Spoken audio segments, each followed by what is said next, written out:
सावधान। इडमो अर्हन्ताडम्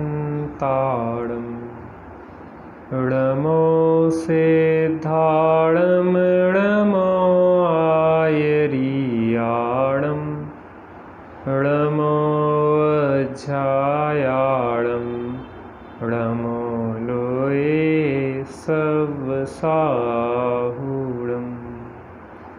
मंगलम भगवान वीरो मंगलम गौतमो गणी मंगलम कुंद कुंदाद्यो जैन धर्मोस्तु मंगलम सर्वमंगल मांगल्यम सर्वकल्याणकारकम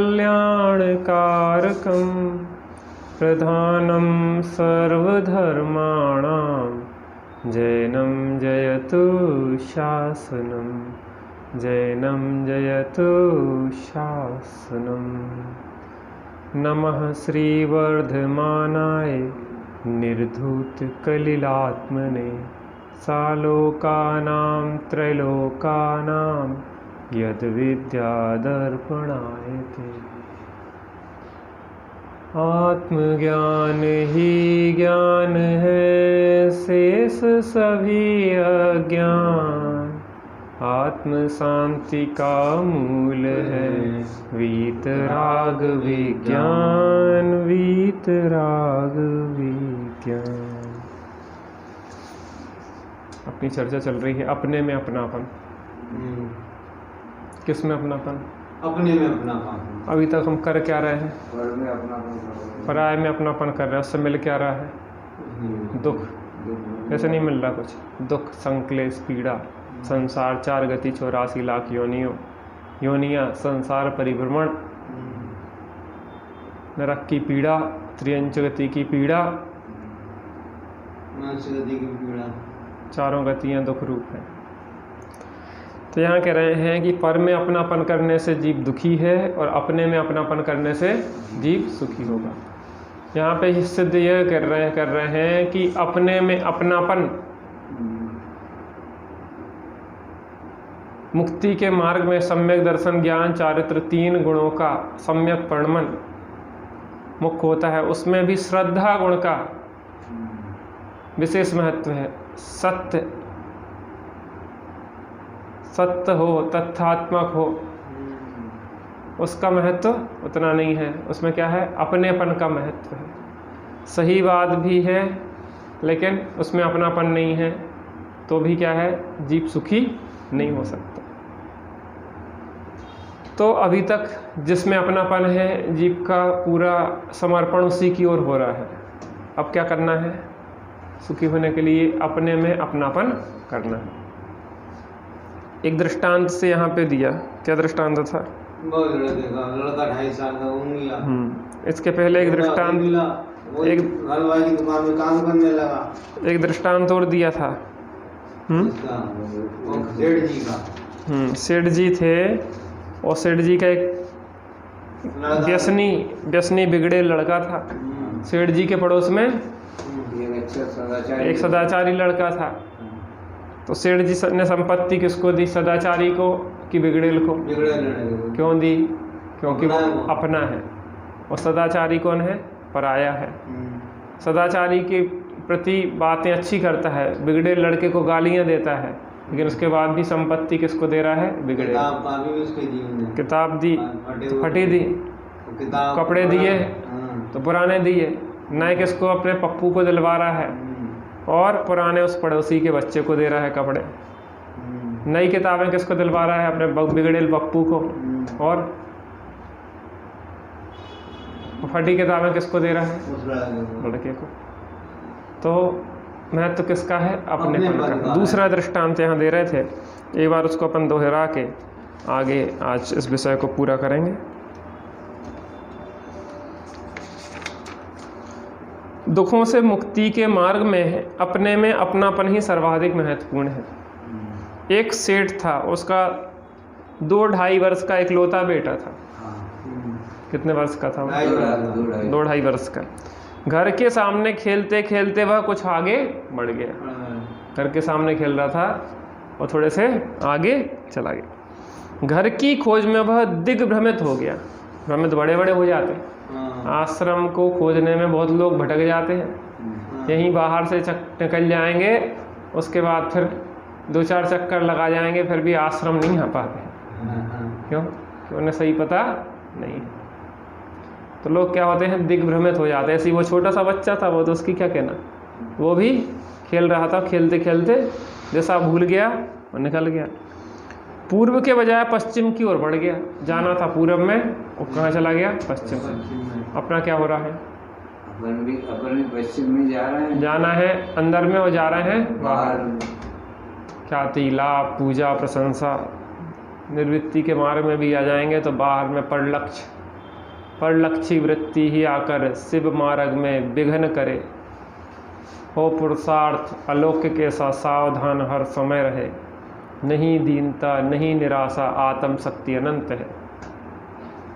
कितना सुंदर, कितना सुखमय, अहो सहज जिन पंथ है। मुक्ति का मार्ग कैसा है, सुखरूप। जो अपना ज्ञान वैराग्य है वो सुखरूप है। और इस जीव को क्या लगता है, आत्महित हेत विराग ज्ञान ते लगे आपको कष्ट। दिशा कैसी है चाचा, उल्टी है, विपरीत है। बच्चे ने दिशा कौन सी पकड़ ली, जाना कहाँ था, पूर्व में, और निकल कहाँ गया, पश्चिम में। अपन को कहाँ चलना, पूरब की पश्चिम, अपनी ओर चलना है, अपने अंदर।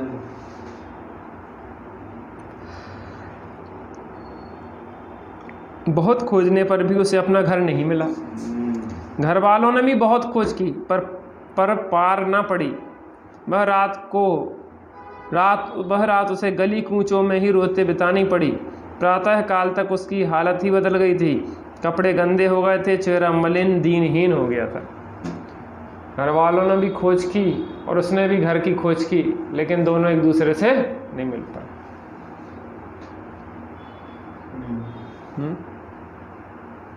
नहीं मिल पाया। ज्ञानी भी चाहते हैं कि जो बेचारे अज्ञानी सही दिशा में चले जाएं। अज्ञानी भी सुखी तो होने ही चाहते हैं। अब सुखी होने के नाम पे वो कुछ भी करते रहते हैं, वो उनकी अज्ञानता है। लेकिन जे त्रिभुवन में जीव अनंत सुख चाहें दुखते भरा। तो वो मलिन हो गया, गंदे हो गए कपड़े। रात भर में उसकी क्या रोते रोते हालत ही बिगड़ गई। पहचान में भी नहीं आ रहा था, इतना गंदा मंदा हो गया। बहुत कुछ प्रयत्नों के बाद भी ना मिला। जब उसे घर मिला और घर वालों को वह भीख मांगकर पेट भरने के अतिरिक्त तो कोई रास्ता ना रहा। अब कोई दूसरा उपाय नहीं था। राजेश भाई क्या मांगना था, भीख मांगने लगा। छोटा बच्चा, भूख लगी है कुछ खिला दो। होटल के पास खड़ा हो गया, भैया भूख लगी है कुछ दिला दो। तो कोई ने कुछ दिलाया, कोई ने पैसे दे दिए। जिंदगी चल रही थी। थोड़ा बड़ा होने पर लोग कहने लगे काम क्यों नहीं करता, सही सलामत है सब कुछ हाथ पांव, उसके बाद काम क्यों नहीं करता, भीख क्यों मांगता रहता। आखिर एक हलवाई की दुकान पर बर्तन साफ करने का काम करने लगा। क्या करने लगा, कौन करने लगा, सेठ था। सेठ और बर्तन मांज रहा, ऐसा होता क्या। सेठ का पुत्र बर्तन मांजे, लेकिन हो सकता है कि अगर खबर ना हो तो सेठ का पुत्र भी बर्तन मांज सकता है। पुत्र के वियोग में सेठ का घर भी अस्त व्यस्त हो गया था। अब ना किसी को खाने पीने में रस था और ना आमोद प्रमोद का प्रसंग ही। घर में इकलौता लड़का था, तो सब लोग दुखी, सेठानी दुखी, सेठ दुखी। अब वहाँ पे कोई खुशी नहीं रहती थी, कोई प्रसन्नता नहीं होती थी, ना कोई आमोद प्रमोद है, ना कुछ भी कार्यक्रम होते थे, कुछ भी, सब मायूसी सी छाई रहती। घर में मातम का वातावरण ही बना रहता। ऐसे घरों में घरेलू नौकर भी नहीं टिकते। जहाँ दुख हो, परेशान हो लोग, तो वहाँ पे घर के काम करने वाले भी वहाँ टिकते नहीं हैं, क्योंकि वे भी हंसी खुशी के वातावरण में रहना चाहते हैं। कहाँ रहना चाहते हैं, प्रसन्नता का वातावरण हो, आनंद का वातावरण हो। तात्विक वातावरण सबसे अच्छा माना जाता है, तत्व ज्ञान का। जहाँ पे धार्मिक ज्ञान मिले अपन को, वहाँ पे लाख कष्ट से के भी रहना चाहिए। और जहाँ पे अपन को तत्व ज्ञान ना हो, वहाँ पे लाख अनुकूलताएं हो तो भी वहाँ नहीं रहना चाहिए। बात काय की है? तत्व ज्ञान की। बहन कह रही थी ना कि भैया यहाँ आने से हमें धीरे धीरे परिवर्तन आना शुरू हुआ, अब आलू प्याज भी हमें खाने की इच्छा नहीं होती। तो जहाँ वातावरण जैसा मिलता है व्यक्ति वैसा ढल जाता है। हो जाता कि नहीं हो जाता? वातावरण का बहुत प्रभाव पड़ता है। अतः उनका चौका बर्तन करने वाला नौकर भी नौकरी छोड़कर चला गया। अतः उन्हें एक घरेलू नौकर की आवश्यकता थी। घर पे जो सेठानी के पास रहे, सेठानी के प्लेटफॉर्म साफ कर दे, बर्तन मांज दे, कपड़ा डाल ले आए, ऊपर सुखाया सामान गेहूं में हो, ऊपर से नीचे कर दे, नीचे से ऊपर कर दे, मालिश कर दे, सेठ जी की मालिश कर दे। ऐसे नौकर की ज़रूरत थी, लेकिन कोई ऐसा टिकता नहीं था। तो उन्हें भी बहुत खोज कर रहे थे कि भैया कोई मिल जाए ऐसा लड़का वगैरह। तो क्या हुआ, आखिर उस सेठ ने उसी हलवाई से नौकर की व्यवस्था करने को कहा और वह 7-8 साल का बालक अपने ही घर में नौकर बनकर आ गया। वो 2.5 साल का, कितने साल का हो गया? 8 साल का। घूमता घामता अब शक्ल ही बदल गई थी। अब नौकर में कहीं लेने लगा तो पहले तो सेठ के थे। समय बदलने में देर, इसलिए व्यक्ति को अहंकार नहीं करना चाहिए। मत कर माया का अभिमान, मत कर माया का अभिमान। माया, माया क्या होती है? क्षण में चली जाती है। अब माँ बेटे के सामने थी और बेटा माँ के सामने था। दोनों कहाँ थे? आमने सामने। माँ के सामने बेटा और बेटा के सामने माँ। पर माँ बेटे के वियोग में दुखी थी और बेटा माँ के वियोग में दुखी था। दोनों दुखी थे। कहाँ थे? और चाचा कहाँ थे? आमने सामने थे। और दुखी दोनों क्यों थे? एक दूसरे के वियोग में। क्योंकि खबर नहीं थी। माँ भोजन करने बैठती तो मुंह में कोर नहीं दिया जाता। बेटे को याद कर करके रोती बिलखती हुई कहती, न जाने मेरा बेटा कहाँ होगा। कहाँ होगा मेरा बेटा? सामने ही है। क्यों रो रही है फिर? उसका अपना बंदी कैसी हालत में होगा भी या नहीं होगा? जिंदा नहीं हो, कोई मार डाला हो, मर गया हो, क्या हुआ होगा मेरे बच्चे का? या किसी के यहाँ चौका बर्तन कर रहा हो। कहाँ कर रहा है चौका बर्तन?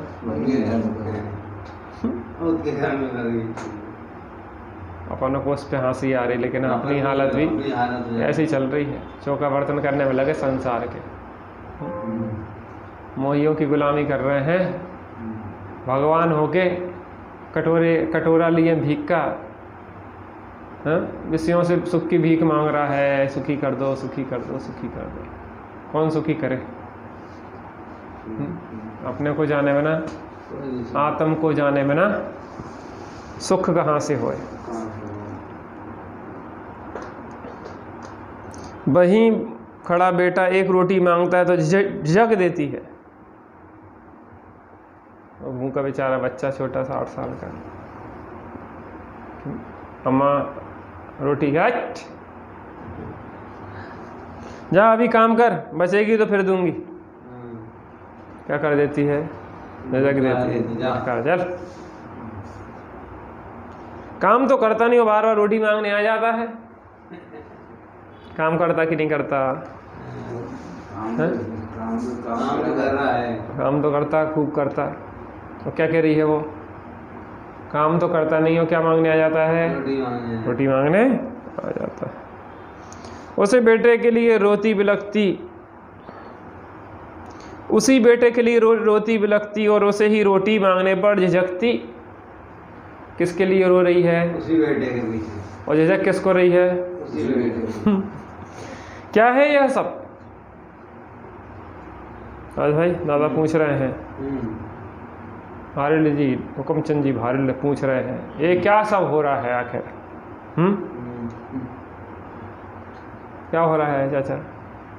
अपने साथ तो नहीं हो रहा ऐसा? अपने साथ नहीं हो रहा। आखिर वह माँ दुखी क्यों है? क्या कहा? बेटे के अभाव में? नहीं, बेटे उसको नहीं है। बेटा तो सामने है, बेटे के अभाव में नहीं, बेटे में अपनेपन के अभाव में वह दुखी है। बेटे के अभाव में हो तो बेटा तो सामने ही है, लेकिन बेटा सामने है, माँ आमने सामने है दोनों, लेकिन अपनापन नहीं है। दुख का है? आत्मा को खोया जा सकता क्या? एक इंद्रिय में भी आत्मा है कि नहीं है? सब में आत्मा है कि नहीं है? तो दुखी क्यों है? भूल आपको भरमत बात। अपनापन करने के नहीं करनेपन को कि ऐसी कहानी सुन के पूरी हो जाएगी अपना जीवन उतने के लिए। कब करना? अभी करो, बैठो शांति से अंदर में।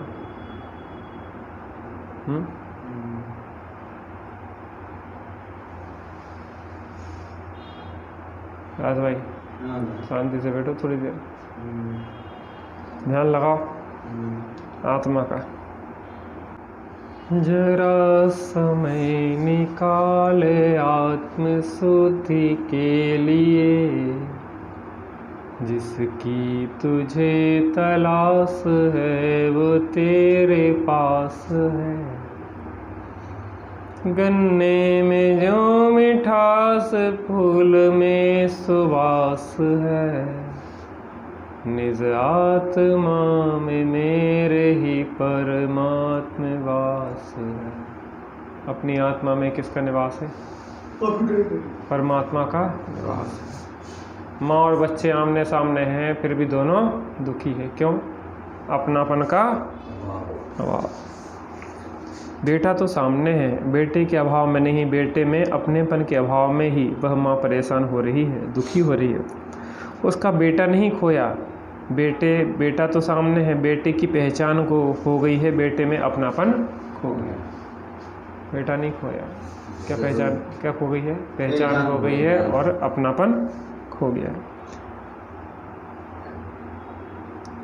मात्र पहचान खो जाने, अपनापन खो जाने का यह दुष्परिणाम है कि वह अनंत दुख के समुद्र में डूब गई। क्या खो जाने से? पहचान और अपनापन। अपने साथ क्या हो रहा है? अपना ही पहचान और अपनापन हो रहा है। थोड़ी देर बैठने में अच्छा लगता कि नहीं लगता? बैठना चाहिए कि नहीं बैठना चाहिए? तो थोड़ी समय निकालो और अपने पास बैठो, अपने में अपनापन करो, अपनी पहचान जो खो गई है उसको खोजो, शांति मिल जाएगी। उसकी संपूर्ण सुख शांति समाप्त हो गई है। उसे सुखी होने के लिए बेटे को नहीं खोजना, उसमें अपनापन खोजना है। हमें आत्मा को नहीं खोजना है। क्या को खोजना है? अपनेपन को खोजना है, आत्मा में अपनापन करना है।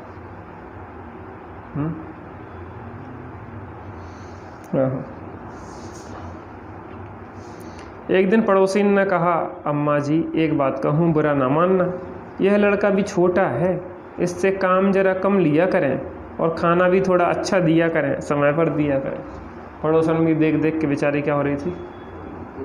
दुखी हो रही थी कि यार बेचारा छोटा सा बच्चा, ये क्या कर रही है, इसको बहुत परेशान कर रही है। उसने कहा कि छोटा सा बच्चा है, इसको थोड़ा कम काम करवाया करो, थोड़ा भोजन भी समय से दे दिया करो। सेठानी एकदम क्रोधित होकर बोली, क्या कहती हो, यह काम करता ही क्या है?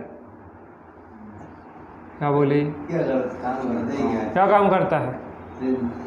दिन भर पड़ा रहता है, खाता भी कितना है, दिन भर पड़ा रहता है भाई। क्या करता है? काम खाता रहता है, दिन भर पड़ा रहता है, काम क्या करता है? तुम्हें क्या पता, दिन भर चढ़ता ही रहता है। क्या करता रहता है? दिन भर चढ़ता ही रहता है। बहुत कुछ समझाने पर भी वह सेठानी यह मानने को तैयार नहीं होती कि बच्चे के साथ कुछ दुर्व्यवहार किया जा रहा है। क्या है इन सब का कारण? एकमात्र अपनेपन का अभाव। क्या गजब स्थिति हो रही है हमारी, हम अपने साथ ही दुर्व्यवहार कर रहे हैं। क्या दशा कर डाली हमने अपनी आत्मा की। बाहर में देखने में इतने उलझे हैं कि अपनी आत्मा ही खो गई। कहते हैं माताएं बहुत अच्छी होती हैं, होती होंगी, पर मात्र अपने बच्चों के लिए। पराये बच्चों के साथ उनका व्यवहार देखकर तो शर्म के साथ माथा झुक जाता है। अपने बच्चों के लिए अच्छी होती होंगी, पराये बच्चों के साथ उनका व्यवहार देख के क्या होता है, माथा झुक जाता है। किसके साथ अच्छी होती? अपने बच्चों के साथ। हाँ। ये शेर अभी बताया उसमें, नींद ऐसे में शेर दूसरे शेर के बच्चे को खा जाता है। यही है दशा, एक दूसरे को खा रहे हैं अपन। खा जाता हूँ, कहने लगे शेरनी 4-5 शेरनी इकट्ठी हुई, जब भगाया तो शेर को खा जाता वो दूसरे के बच्चे छोटे होते। संसार की बहुत दुर्दशाएं हैं, अपन को संसार भटकना कि नहीं भटकना। यह सभी माताओं की बात नहीं है, पर जो ऐसी होती हैं उन्हें अपने व्यवहार पर एक बार अवश्य विचार करना चाहिए। सब माताएं ऐसी नहीं होती, लेकिन जो ऐसी होती हैं दूसरे के साथ दुर्व्यवहार करती हैं, उन्हें विचार जरूर करना चाहिए। एक बार दूसरी पड़ोसन ने बड़े ही संकोच से कहा, अम्मा जी मेरे मन में एक बात बहुत दिनों से आ रही है, आप नाराज ना हो तो मैं कहूँ। पड़ोसन ने एक संकोच से कुछ बात कही। क्या कही? संकोच की बात कि आप नाराज ना हो तो मैं कुछ बात कहूँ। बात यह है कि यह नौकर की शकल से और अकल से सब बातों में अपना पप्पू जैसा ही लगता है। कौन सा पप्पू? अपना पप्पू। कौन पप्पू? अपने लड़का जो 2.5 साल का गुम गया था, वो पप्पू जैसा ही अकल से और शकल से अपने पप्पू जैसा ही लगता है। और वैसा ही गोरा भूरा, वैसे ही घुंघराले बाल, सब कुछ वैसा ही तो है, कुछ भी तो अंतर नहीं है। और यदि आज वह होता तो होता भी इतना ही बड़ा, वैसे ही का वैसा लगता है। गोरा नारा, घुंघराले बाल, और उम्र भी उतनी दिख रही है जितना अगर होता वो अपना तो इतनी उम्र होती। उसकी बात सुनकर सेठानी जी उल्लसित हो उठी। उसके लड़के बेटे की चर्चा जो हो रही थी, कहने लगी, लगता तो मुझे भी ऐसा ही है। इसे देखकर मुझे अपने बेटे की और अधिक याद आ जाती है। ऐसा लगता है जैसे यह मेरा ही बेटा हो। सेठानी भी उल्लसित हो गई जब बेटे की बात हुई। सेठानी क्या हो गई? उल्लसित होकर बोली कि लगता तो मुझे भी ऐसा ही है। उसके देख के मुझे अपने पप्पू की याद आ जाती है। सेठानी की बात सुनकर उत्साहित होती हुई पड़ोसन बोली, अम्मा जी अपने पप्पू को खोए आज 8 वर्ष हो गए हैं, अब तक तो मिला नहीं, और ना जाने मिलने की आशा है, और ना अब मिलने की आशा है। 8 वर्ष से खो गया, पहले खोया और अभी तक मिला नहीं, और अब मिलने की आशा भी नहीं दिख रही है। उसके वियोग में कब तक दुखी होती रहोगी? मेरी बात मानो तो आप इसे ही गोद क्यों नहीं ले लेते? अच्छा, इसको गोद ले लो। अपने पप्पू के जितना है, अपने पप्पू जैसी शकल है, अकल है, सब कुछ है, और 8 साल पहले, माने 8 साल का इतनी उम्र होती उसकी, और अपना बच्चा पप्पू 8 साल पहले खो गया है, अब मिलने की आसार भी नहीं है, तो अपन इसी को गोद ना ले ले। पड़ोसन ने किससे कहा? सेठानी से। उसने इतना ही कहा था कि सेठानी तमतमा उठी, क्या बकती है, ना मालूम किस कुजात का होगा यह। सेठानी को गुस्सा आ गई है। क्या बोल रही है? किस कुजात का है? किस कुजात का है, कौन सा लावारे से है, नाजायज है। सेठानी के इस व्यवहार का एकमात्र कारण बेटे में अपनेपन का अभाव ही तो है। वैसे तो वह बेटा उसी का है, पर उसमें अपनापन नहीं होने से उसके प्रति व्यवहार बदलता नहीं। गुस्सा आ गई सेठानी को। सेठानी को किसको जात का होगा? क्या कारण है चाचा? क्यों हो रहा है ऐसा? क्या अपना तो नहीं है, अपना कौन सी सेठानी की बात चल रही है कोई सेठानी ऐसे कि जो बैठे अपन इनकी बात चल रही है? अपन दृष्टांत समझ रहे दूसरे को, हंसी आ रही किस पे? दूसरे पे।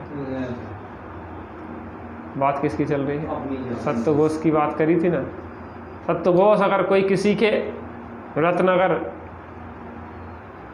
रख ले और देना तो क्या करना चाहिए? तो उसने कहा उसका काला मुंह करके गधे पे बिठाल के पूरे नगर में घुमाना चाहिए, 5 उसको घूंसे लगाना चाहिए और गोबर खिलाना चाहिए। कहले सत्यघोष बताओ कौन सी सजा भोगने को तैयार हो? क्योंकि तुमने सेठ के 5 रत्न रख लिए और दे नहीं रहे हो। ऐसा लगता है किसी औरों की बात चल रही है। किसकी बात चल रही है? कब समझ में आएगी? सेठानी को समझ में आएगी कि नहीं आएगी? सेठानी को तो समझ में आ जाएगी, लेकिन अपने को समझ में आएगी कि नहीं आएगी?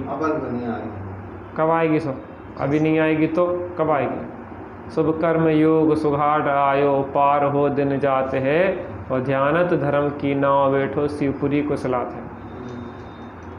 शुभ कर्म के योग से सुघाट आ गया है और दिन पार हो रहा है।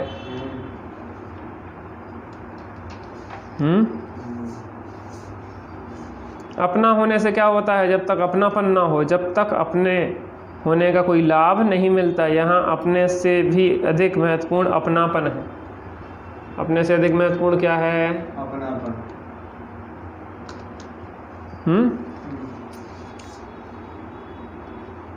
भाई यही हालत हमारे भगवान आत्मा की हो रही है। अब आगा सही बात है, अभी जो झूठी कहानी चल रही थी अब सच्ची कहानी सुनो। भाई यही हालत हमारे भगवान आत्मा की हो रही है। यद्यपि वह अपना ही है, अपना ही क्या, आप स्वयं ही भगवान आत्मा है, पर भगवान आत्मा में अपनापन नहीं होने से उसकी अनंत अपेक्षा हो रही है। जैसे उस बच्चे की अनंत अपेक्षा हो रही थी, ऐसे इस भगवान आत्मा की क्या हो रही है? उपेक्षा हो रही है। कितनी उपेक्षा? अनंत उपेक्षा, अनंत अनबंदी। उसके साथ पराये बेटे जैसा व्यवहार हो रहा है। वह अपने ही घर में नौकर बन के रह गया है। इस आत्मा को किस में जुटा दिया है? शरीर की नौकरी में, पर पदार्थों की, धन की, रुपया पैसा लगे हैं दुकान पे, हाय हाय हाय हाय हाय, दिन देख रहे हैं ना रात देख रहे हो। भगवान आत्मा के नौकरी करवा रहे हैं किसकी? जड़ पुद्गल की।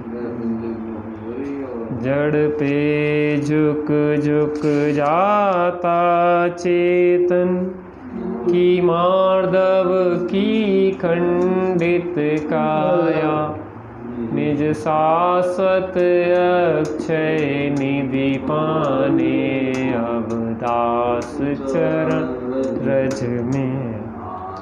यही कारण है कि आत्मा की सुध बुध लेने की अनंत प्रेरणाएं भी कारगर नहीं हो रही। आचार्य देव बहुत समझा रहे हैं, ज्ञानी गुरु बहुत समझा रहे हैं, भगवान बहुत समझा रहे हैं, लेकिन अनंत प्रेरणाएं भी काम नहीं आती। अपनापन आए बिना कारगर होगी भी नहीं। इसलिए जैसे भी संभव हो अपने आत्मा में अपनापन स्थापित करना ही एकमात्र कर्तव्य है। जब तक अपने में अपनापन नहीं आएगा तब इतनी प्रेरणाएं कोई भी सार्थक होने वाली नहीं है। क्या करना है? अपने में अपनापन करना। इसी प्रकार चलते चलते वह लड़का 18 वर्ष का हो गया। 18 वर्ष का। कहाँ पे काम कर रहा है? सेठानी के यहाँ। कितने वर्ष का हो गया? 18। कितने साल में घुमा था? 2.5 साल की। फिर से कब मिल गया था वो? 8 साल की। अब 10 साल होगा उसको उस घर पे रहते हुए। कितने का हो गया? 18 साल। एक दिन इस बात का कोई ठोस प्रमाण उपलब्ध हो गया कि वह लड़का उन्हीं सेठ जी का है। उक्त सेठानी को भी यह विश्वास हो गया कि वह सचमुच उसका ही लाडला बेटा है। एक दिन अचानक नहा रहा था और एक मस्सा था। जब बच्चा छोटा था देखा था एक मस्सा था। जब पीठ देखी उसकी नहाते समय सेठानी ने, अरे ऐसा मस्सा तो मेरे ही बच्चे की पीठ में था। क्या हुआ? खोज करवाई गई, उससे पूछा गया हलवाई से कहाँ मिला था। हलवाई ने वहाँ कहाँ से आया था। जब सब कुछ जानकारी हो गई तो क्या निर्णय निकला? बच्चा किसका है? सेठ जी सेठानी का ही। अच्छा, अब आप बताइए अब क्या होगा? अब क्या होगा? होगा क्या? वह सेठानी जोर जोर से रोने लगी। सेठ जी ने समझाते हुए कहा, अब क्यों रोती हो? अब तो हंसने का समय आ गया है। अब तो तुझे तेरा पुत्र मिल गया है। सेठानी दहाड़े मार मार के रो रही है और सेठ जी समझा रहे हैं कि क्यों रो रही है, अब तो तुझे तेरा पुत्र मिल गया है। रोते रोते ही सेठानी बोली, मेरे बेटे का बचपन बर्तन मलते मलते यूं ही नष्ट हो गया। कौन रो रहा है? सेठानी क्या कह रही है कि मेरा बच्चे का बचपन काय में निकल गया है, बर्तन मलते मलते हाथ की रेखाएं घुर गई हैं।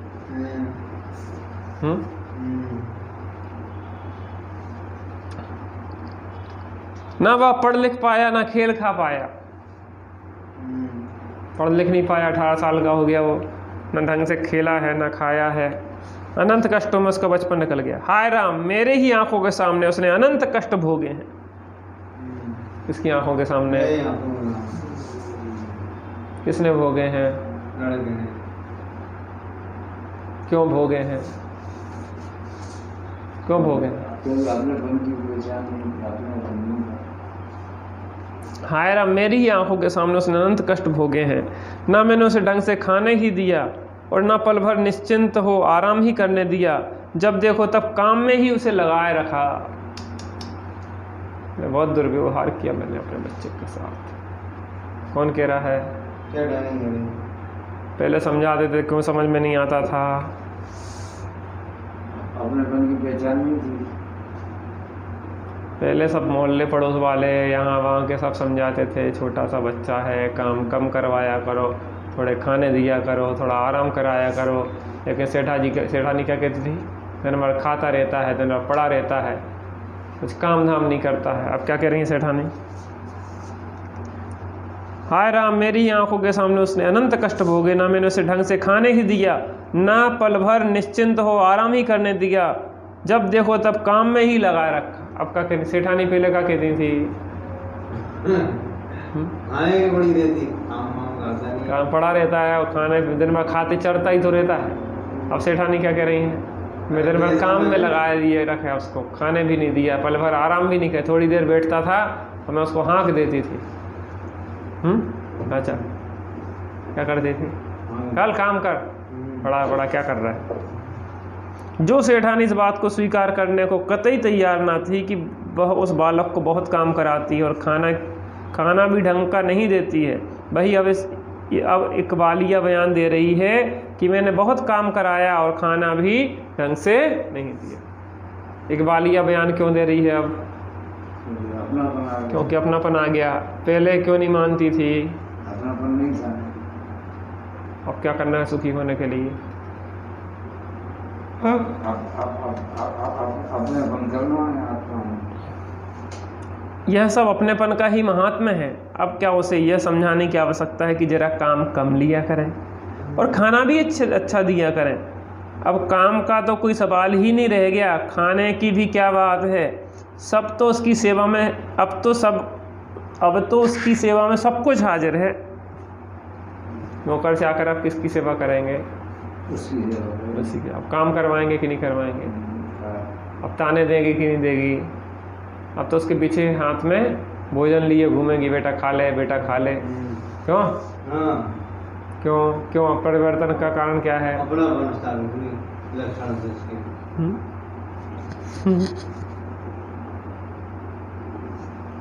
परिवर्तन का एकमात्र कारण अपनेपन की पहचान है, अपनेपन की भावना है। इसी प्रकार जब तक निज भगवान आत्मा में अपनापन स्थापित नहीं होगा तब तक उसके प्रति अपनेपन का व्यवहार भी संभव नहीं। बात तो इतनी निकली सारभूत कि अपने में अपनापन, एक बार अपने में अपनापन आ जाए। अभी तक विषयों की गुलामी में लगाए हैं, पर की गुलामी में लगाए हैं, पुद्गल की गुलामी में लगाए हैं, फिर क्या होगा? सब इसकी सेवा में, भगवान आत्मा की सेवा में लगे रहेंगे।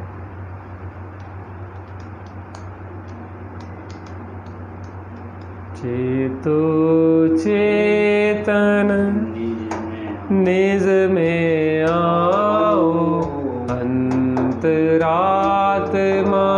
बुला रही है। चेतो चेतन निज में आओ, अंतरात्मा बुला रही है। जग में मेरा कोई नहीं है, तू खुद ज्ञानानंदमयी है। एक बार अपने में आ जा, अपनी खबर क्यों बुला रही है। निश्चय से तू सिद्ध प्रभु सम, कर्मोदय से धारे हूँ तन। शाद बाद के इस झूले में माँ जिन वाणी झुला रही है। चेतो चेतन निज में आओ, अंतरात्मा बुला रही।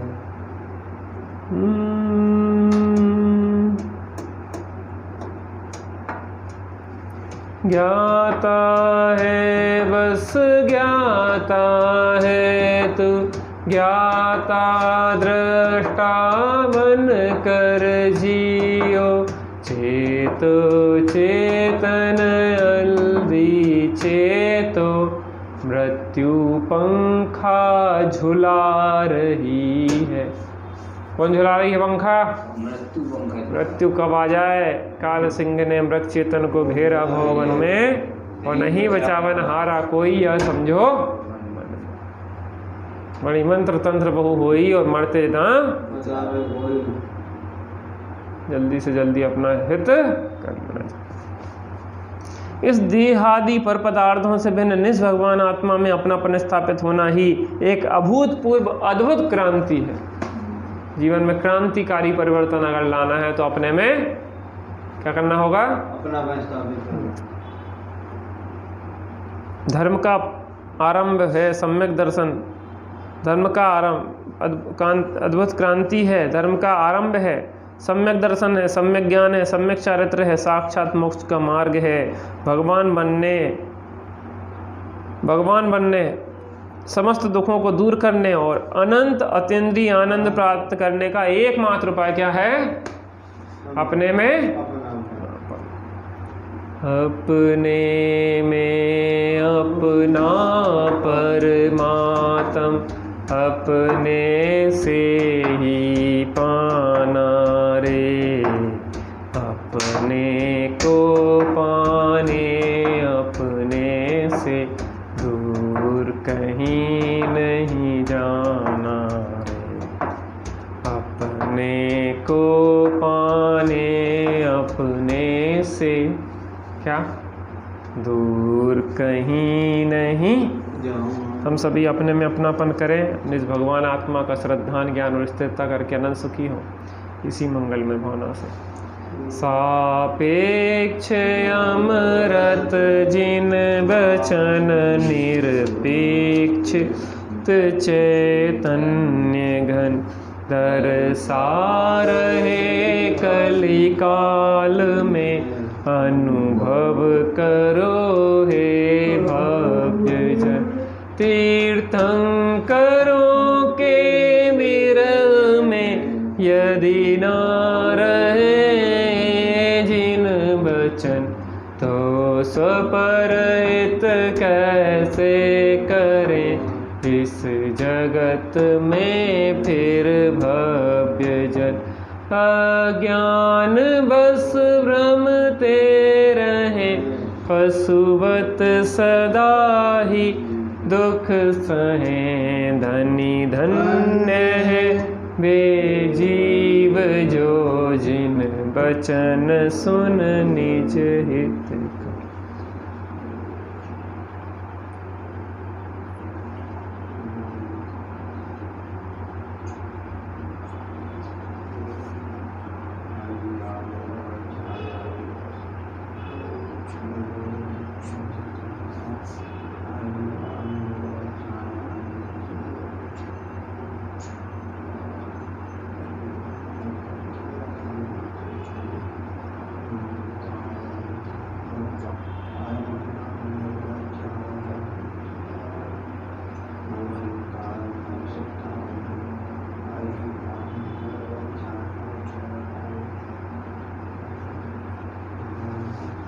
दादा सांगजन वाणी माता की जय। महाजैन धर्म की